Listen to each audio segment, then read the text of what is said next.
Begitupun dengan proper noun, yaitu kata benda yang spesifik. Karena udah jelas, kita nggak perlu jelasin lagi pakai artikel gitu ya. Halo teman-teman, jumpa lagi bersama gue di channel Mathcourse. Di video kali ini kita akan belajar tentang jenis-jenis artikel secara lengkap.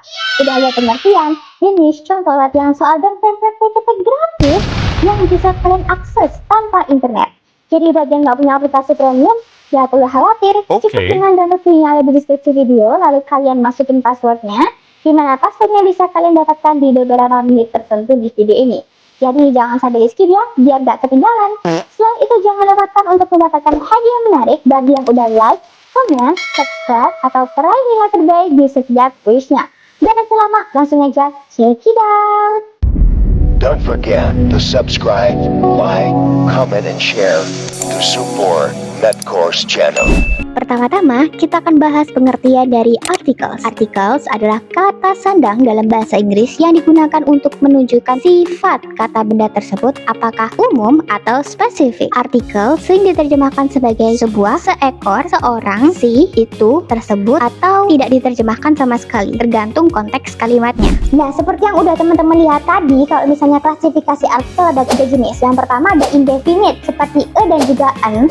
Ada juga definite article seperti the, dan ada zero article yaitu tanpa e, an, dan juga the, sesuai namanya zero. Selanjutnya kita akan membahas jenis-jenis dari artikel secara lengkap. Yang pertama indefinite articles, yakni ada an dan juga e. Biasanya menyebutkan kata benda tunggal atau singular noun. Benda tersebut tidak spesifik atau belum dikenali oleh lawan bicaranya. Dan yang ketiga menyebut sesuatu untuk pertama kali. Jenis yang kedua adalah definite article, yakni ada the, digunakan untuk sesuatu yang sudah diketahui oleh pendengar dan sudah disebut sebelumnya, menyebutkan sesuatu yang unik atau satu-satunya, dan digunakan untuk singular ataupun plural nouns, baik itu countable atau uncountable. Jadi the bisa digunakan untuk semuanya, kalau e dan an untuk tunggal saja. Untuk video lengkap tentang aturan dari singular, plural, countable, dan uncountable itu ada videonya sendiri, jadi jangan lupa ditonton ya.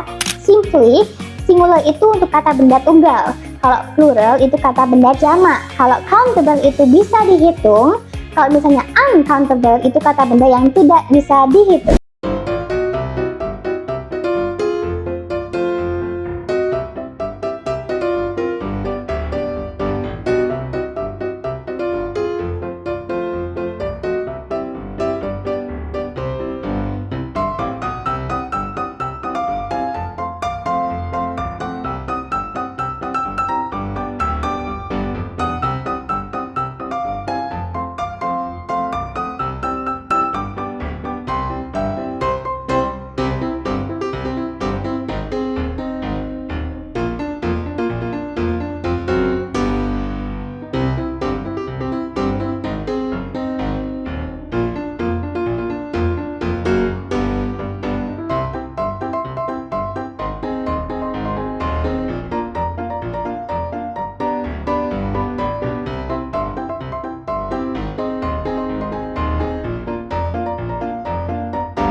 menggunakan an. Kesalahan umum mari kita perhatikan bersama. Yang kurang tepat adalah she saw an apple, sedangkan yang tepat she saw some apples.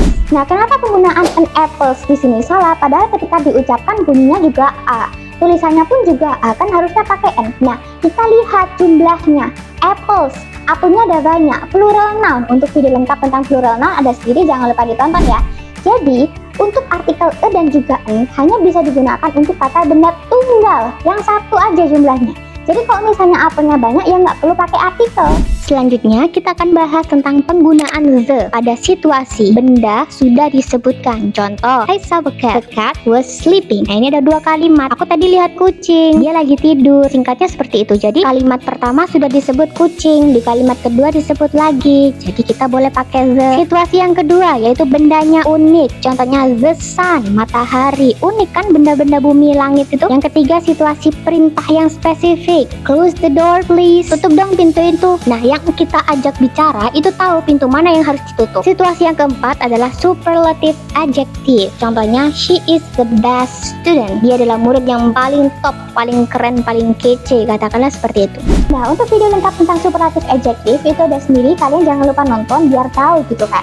Intinya kalau superlative sesuai namanya, super, pokoknya the best lah. Begitupun dengan best tadi, best itu superlatif dari good. Jadi kalau udah dia bilang best student berarti dia udah paling terkece, keren dari beberapa siswa yang banyak, dia yang paling lah pokoknya. Situasi terakhir apabila ada nama organisasi, pegunungan atau lautan. Contohnya the UN, ujian nasional, udah jelas ya. Terus juga ada the Himalayas, sebuah pegunungan, dan ada the Pacific juga, sebuah lautan. Selanjutnya kita akan membahas tentang penggunaan zero articles. Pada situasi pertama berupa plural countable untuk benda jamak yang bisa dihitung. Kita kurang tepat apabila bilang dogs are friendly. Yang tepat dogs are friendly karena dogs di sini anjing-anjing, anjingnya banyak bukan satu. Berarti tidak perlu pakai artikel. Kita hapus aja. Yang kedua pada situasi uncountable noun yaitu kata benda yang tidak bisa dihitung. Kurang tepat apabila kita mengatakan I like a juice. Yang benar adalah I like juice. Kenapa? Karena juice adalah uncountable noun, kata benda yang tidak bisa dihitung, wujudnya cair. Kita tidak bisa pakai artikel e ataupun n di dalamnya. Situasi yang ketiga apabila ada nama orang ataupun tempat. Contoh, she lives in Indonesia. Kurang tepat, yang benar adalah she lives in Indonesia. Jadi kita tidak perlu artikel di sebelum kata benda yang udah jelas dan spesifik. Situasi yang keempat adalah apabila kita menyebutkan bahasa atau pelajaran. Kurang tepat apabila kita mengatakan he studies the math. Yang benar adalah he studies math karena udah jelas matematika yang kita bahas, bukan ilmu yang lainnya. Yang terakhir adalah apabila pada situasi aktivitas umum. Kurang tepat apabila kita mengatakan this swimming is fun. Yang tepat adalah swimming is fun. Berenang adalah sebuah aktivitas yang umum dilakukan, tidak ada bentuk lainnya. Ya udah berenang aja. Jadi udah jelas dan spesifik. Kita tidak perlu pakai artikel di dalamnya. Selanjutnya perlu diketahui bagaimana apabila artikel tersebut diikuti dengan adjektif di suatu kalimat. Maka artikel diletakkan sebelum adjektifnya, bukan setelahnya. Contoh, a red apple, sebuah apel merah. An honest man, pria yang jujur. The beautiful girl. Nah, kalau misalnya ada adjektif di sebelah artikel ya, ataupun sebelum noun, maka kita fokus ke adjektifnya. Kayak tadi red apple, ya udah kita fokusnya ke red, bukan ke apple-nya, karena apple di belakang sendiri, sedangkan di sebelah artikel itu ada red. Nah, karena r kita pakai e. Kayak contohnya tadi an honest, meskipun dia depannya h, tapi ketika dibaca dia bunyinya a, honest, maka kita pakai n, dan begitu seterusnya. Jadi fokusnya pada kata sebelahnya pas dari artikel tersebut. Yang terakhir, berikut ini beberapa idiom ataupun ungkapan-ungkapan ekspresi khusus yang biasanya mengandung artikel di dalamnya. Contoh, in a hurry, dalam keadaan yang buru-buru nih. Have a good time, bersenang-senang. In the morning, di pagi hari. At the moment, saat ini. Play the piano, bermain piano. Go to the cinema, pergi ke bioskop. Go by bus or car, bisa diartikan sebagai naik bis atau mobil. Contoh kalimat ini adalah zero article, di mana tidak menggunakan artikel apapun dalam kalimatnya. Untuk mengukur sejauh mana kalian memahami materi tentang jenis-jenis artikel, kalian bisa loh mencoba untuk mengerjakan latihan soal yang sudah disediakan oleh Mapcourse sebagai bonus pembelajaran. Cukup dengan screenshot dan scan barcode di layar atau menekan link yang ada di deskripsi video, kalian sudah bisa mengerjakan latihan soal secara gratis. Oke Oke teman-teman, buat kalian yang menemukan kendala apapun itu selama proses belajar, kalian langsung aja tulis di kolom komen ya. Misal, Kak aku nggak paham materi ini, bisa tolong jelasin nggak? Atau mau ujian, mau lomba, butuh treatment khusus dan lain sebagainya, nanti gue ajarin secara bersama-sama, oke? Jadi buat yang punya kendala apapun itu, atau mau bahas soal-soal tadi nih, kok jawabanku salah ya kak? Jawabannya yang bener ini, gimana penjelasannya? Langsung aja tulis di kolom komen atau chat aku melalui WhatsApp, oke? See you in the next video guys, bye-bye!